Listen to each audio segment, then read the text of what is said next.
So welcome. I see some familiar faces, and I'm so glad that you're all here to help join and support in this knowledge that I'd like to share with you today. And for those that I don't know and I haven't met, by the end of this 2 hours that we have together, I hope that we have a more intimate connection going forward, because we'll be opening up our hearts and we'll be opening up ourselves to each other here. So thank you for being here. Now, one bonus is that for the next 20 minutes, there will be no PowerPoint presentations. It'll just be our faces. Yeah. Thank you, Monica.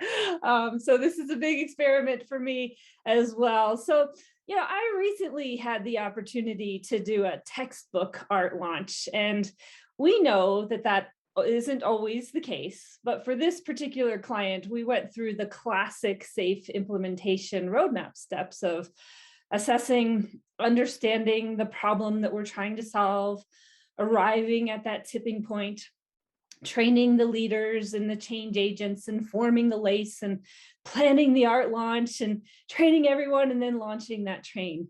So fun. It felt so good to be part of something and to help people and to witness and facilitate that flow of value to the customers.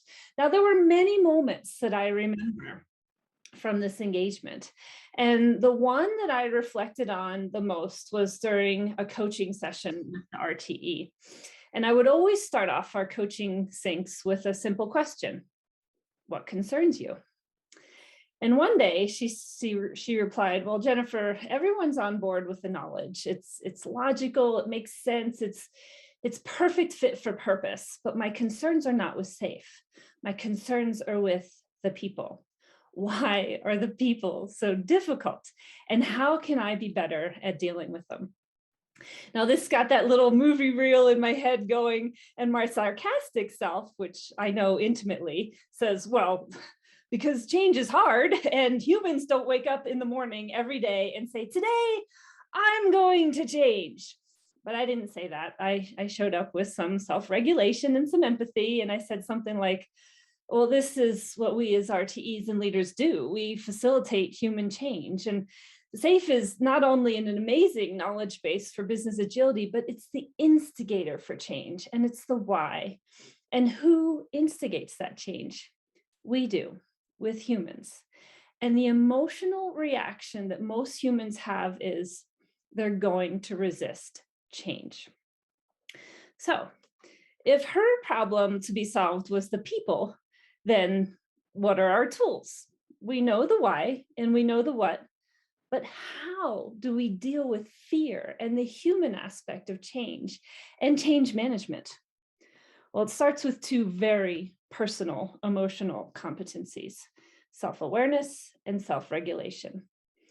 These two personal competencies determine how we manage ourselves. And if we can grow these competencies, we can in turn model, coach, and lead our people and our social networks, which are our agile release trains, to those better outcomes for our customers, for society, and of course for us as people involved in that system. Now, given that every enterprise is impacted by massive change in the marketplace these days, these emotional competencies and behaviors affect the human aspect of change, that natural resistance for change, and thus they help grow the skills to lead and inspire everyone around us, sometimes around those radical shifts in direction and visions and value that we're all experiencing today. And even more important, while we start with self, change impacts those social networks, those development value streams, and the complex interactions that happen within those networks that ultimately contribute to the end game of delivering value to our customers. Now, the title of this little mini keynote is Impactful Self-Reflection Exercises for RTEs and Leaders. Now, if our behaviors affect change, then what are they? And how do we begin? Well, we start with self-awareness and then self-regulation. Once you intimately know who you are and you're able to manage and grow and reflect on your self-awareness, on how you show up, and how you regulate with your words and your fears and your behaviors and your moods and your actions around the humans that you interact with, then you create the ability to not only positively advance change, but you can also help others do the same as well. Now, no surprise to everyone on this call, self-awareness is hard. These are very hard skills to manage. Well, why? Why is this hard? Well, back to, we don't wake up in the morning and say, hi, self, how you doing? I'm going to change today. I'm going to be better. I'm going to know myself more intimately today. It's hard to embody because we have to be extremely honest and vulnerable, as well as emotionally transparent and available. Now, not everyone wants to lead from the heart or become vulnerable in our roles as RTEs and leaders. Now, Brené Brown in her Dare to Lead book calls this our armor. The armor is that shield we use to hide our fear. And it's how we as humans use our thoughts and our emotions and our behavior to protect ourselves rather than to help others and foster change. And even more difficult is that most folks aren't even aware of how their lack of emotional intelligence and their own personal armor is directly impacting those around them. Now back to my RTE and her problem to be solved, the humans, us. This opened up the perfect opportunity to test some coaching around some emotional intelligence competencies that I've been experimenting with, and in particular, help her reflect on self and how her behavior impacted those around her and influenced the train as well. So I started with helping her become more self-aware and reflect on her behaviors and having her understand where she was from both an emotional standpoint and a physical standpoint at any given moment during her interactions. Now, I call this your human agency. It's your awareness of self so that you can serve others. And after all, if you don't have that intimate sense of self, how can you be successful in coaching others, in evolving their intimate sense of self as well? So it's about you. It's about your words and your actions and how your behaviors are received. And as we evolve into a more lean and agile organization, it's more and more apparent that the role of the leaders and the coaches is to bring out the best in our people in order to bring out the best in our organization. Who we are and how we develop is directly influenced by the people and the social networks in which we live. Now, ultimately, organizations don't transform or change. People do. And the good news is that we as coaches and leaders, we get to go first. So, as I've been talking about, in order to do this, we have to bring out the best in ourselves. We have to intimately know ourselves, our own behaviors, good or bad, positive or negative. Of course, we all have all of that. We need to have that deep awareness.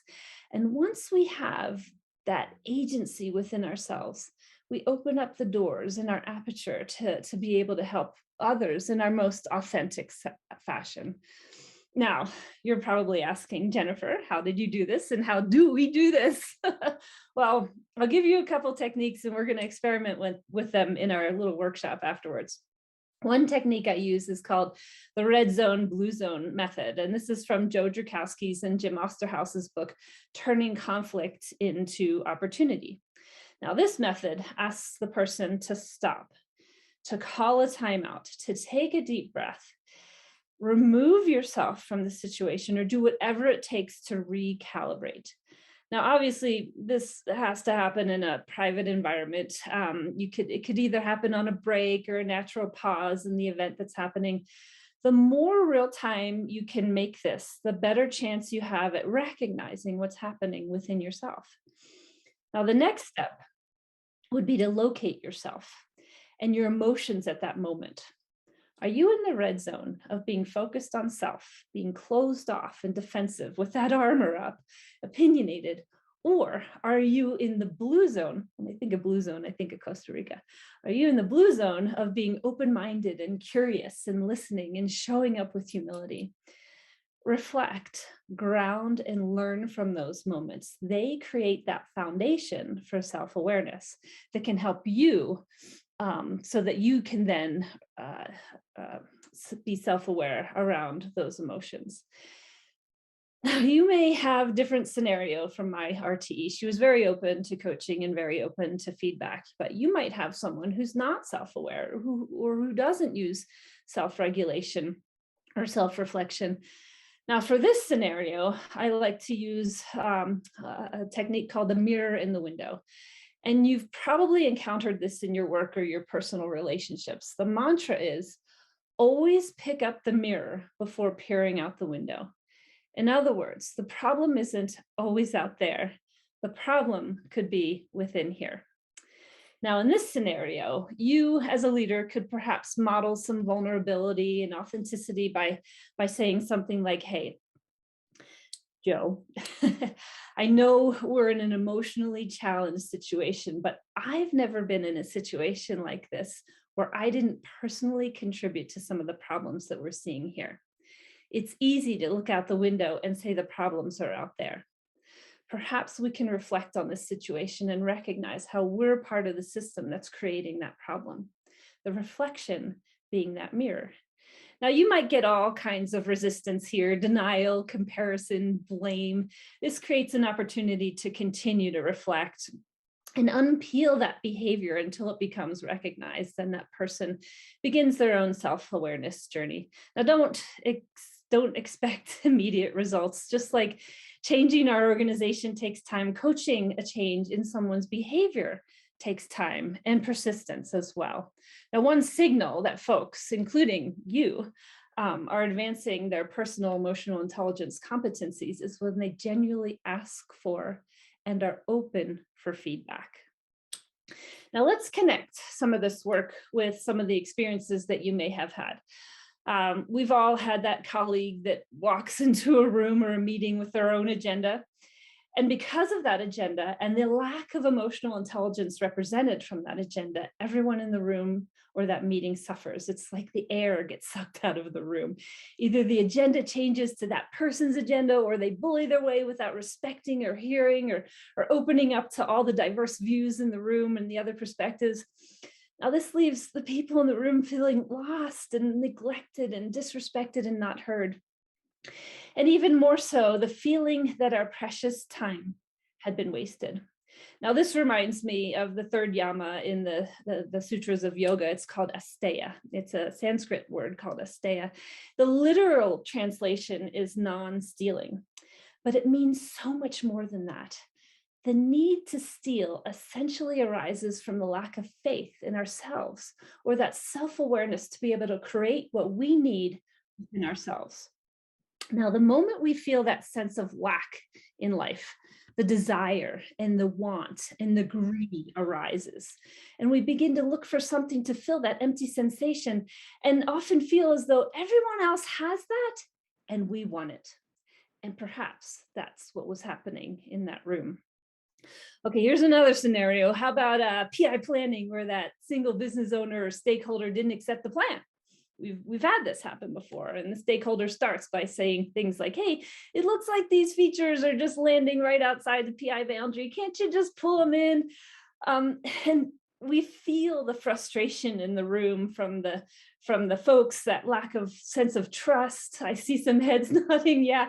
And that overwhelmingly helplessness and disappointment becomes obvious within the trains. They just worked for 2.5, sometimes 3 days to come up with a plan. And this one stakeholder comes in and kind of poo-poos it.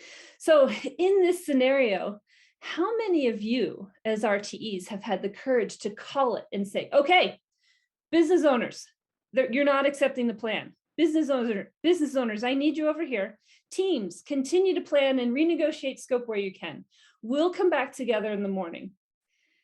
Saying something like that in front of dozens or hundreds of humans takes intimate emotional awareness, your overcoming of fear, and that absolute knowing of your own strengths and limits, and that strong sense of self-confidence to make that happen. Here's another one that might sound familiar. Many of us have seen that leader or business owners that's made a commitment on behalf of your organization without effectively socializing that commitment, or even more important, doing effective capacity planning or road mapping with their teams. Now, even worse, they could come in sideways with a new direction without the opportunity to effectively collaborate on the cost of delay and ultimate value to the business with the other stakeholders.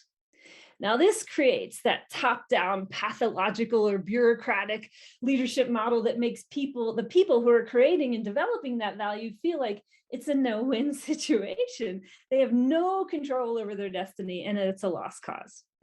And guess what?